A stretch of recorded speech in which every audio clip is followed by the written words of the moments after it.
Chairperson महोदया, महात्मा गांधी नरेगा, जिसका कुछ साल पहले कई लोगों ने मजाक उड़ाया था, उसी मनरेगा ने कोविड और बार के लॉकडाउन में प्रभावित करोड़ों गरीब परिवारों को ठीक समय पर सहायता प्रदान करते हुए सरकार के बचाव में एक सार्थक भूमिका निभाई है। फिर भी मनरेगा के लिए आवंटित बजट में लगातार कटौती की जा रही है, जिसके कारण काम मिलने और समय पर मजदूरी के भुगतान की कानूनी गारंटी कमजोर पड़ रही है। इस साल मनरेगा का बजट 2020 की तुलना में 35% कम है, जबकि बेरोजगारी लगातार बढ़ रही है। बजट में कटौती से कामगारों के भुगतान में देरी होती है, जिससे माननीय सुप्रीम कोर्ट ने फोर्स्ड लेबर माना है। इसी वर्ष 26 मार्च को सभी राज्यों ने इस योजना के तहत अपने खाते में नकारात्मक संतुलन दिखाया है, जिसमें कामगारों को भुगतान का लगभग 5,000 करोड़ रुपए बकाया है।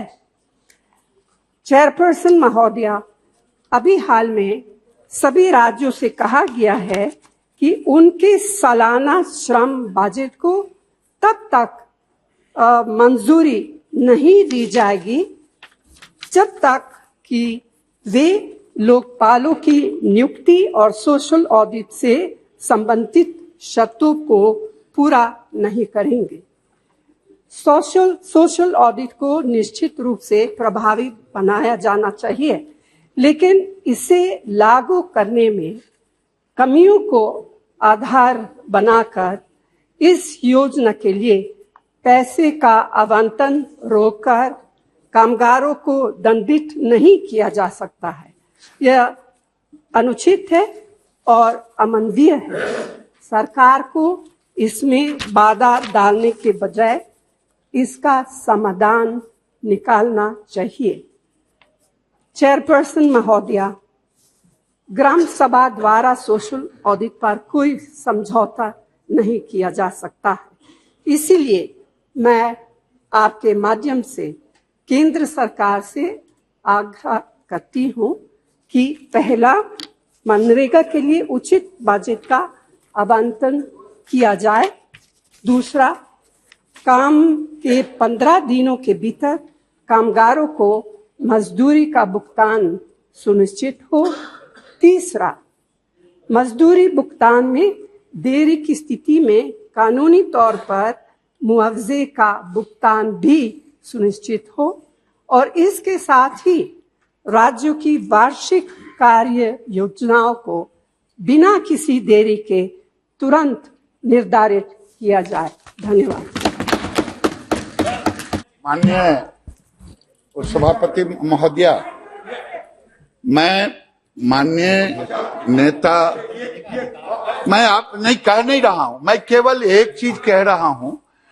देश के वरिष्ठ नेता हैं, इन्होंने जो सदन में विषय को रखा है वो पूर्ण रूपेण तथ्यों से परे है। मैं इसका जवाब दूंगा, एक एक जवाब दूंगा। 33,000 करोड़ केवल 13-14 में बजट था और आज 1 लाख करोड़ और 1,12,000 करोड़ हुआ है। ये हमें आईना दिखाने की कोशिश ना कोई करे। ठीक है। जैसा माननीय मंत्री जी ने कहा कि 2013-14 तक तो यूपीए की सरकार के समय जो बजट होता था उतना भी खर्च नहीं होता था, मात्र 30,000 करोड़ रुपया खर्च नहीं करते थे। लेकिन आपदा के समय मोदी जी की सरकार ने 1 लाख करोड़ रुपए से ज्यादा का बजट का प्रावधान करके दिया था। मोदी जी की सरकार ने 1,11,000 करोड़ रुपया एक ही साल में दिया। इनके समय कभी नहीं हुआ। इनके समय केवल भ्रष्टाचार के आंकड़े जो मंत्री थे उनके भी क्षेत्र में आते थे हमने जियो टैगिंग की शुरुआत भी की और इस पे कार्रवाई करने का काम भी किया। आज बटन दबाने से मनरेगा के कर्मचारियों के खाते में पैसा जाता है। ये नरेंद्र मोदी जी की सरकार ने प्रधानमंत्री जनधन योजना के खाते खुलवाए और मनरेगा के कर्मचारियों का पैसा उसमें जाने का काम भी हुआ है।